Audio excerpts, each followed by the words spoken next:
Hello, hello 妹妹啦，တိုင်းဆက်မြန်မာနေပြီးတော့ပြန်လဲကြိုဆိုလိုက်ပါတယ်ခင်ဗျဒီနေ့ကျွန်တော်မျှဝေမယ့်အကြောင်းတွေကတော့ကျွန်တော်တို့ရဲ့ Messenger မှာပေါ့နော်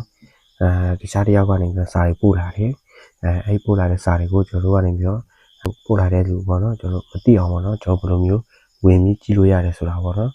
သူပို့လာတဲ့စာကိုကျွန်တော်တို့ကကြည့်လိုက်တဲ့အခါမှာသူ့ဘက်ချက်မှာစီးမပြောက်ဘူးပေါ့နော်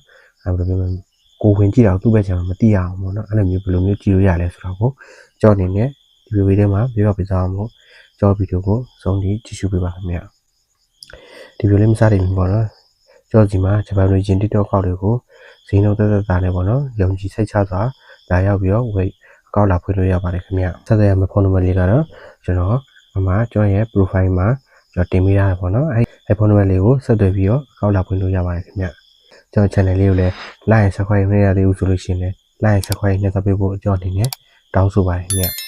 ဒါဆိုရင်ကျွန်တော်ဗီဒီယိုလေးကိုစလိုက်ရအောင်ခင်ဗျမျိုးတော့ကျွန်တော်ကိုယ့်ရဲ့ Messenger လေးကိုဝင်လိုက်ပါခင်ဗျ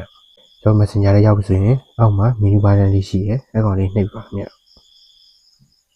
ကောင်လေးပါကျွန်တော်ဒီနားရောက်ပြီဆိုလို့ရှိရင်setting ဆိုတာလေးကိုနှိပ်ပါခင်ဗျကျွန်တော်ဒီနားထပ်ရောက်ပြီဆိုရင်အပေါ်လေးကိုနည်းနည်းဆွဲပြပါခင်ဗျကျွန်တော်ဒီမှာ privacy and safety ဆိုပြီးတော့ရှိတယ်ပေါ့နော်အဲ့ကောင်လေးနှိပ်ပါခင်ဗျကောင်လေးပါအဲ့ပြီးရင်ကျွန်တော်ဒီနားရောက်ပြီဆိုရင်အပေါ်လေးကိုဆွဲပြပါခင်ဗျကျွန်တော်ဒီအောက်နားလေးပါပေါ့နော် read ဆိုတဲ့စာလုံးလေးရှိတယ်ခင်ဗျအဲ့ကောင်လေးကျွန်တော်နှိပ်လိုက်ပါခင်ဗျ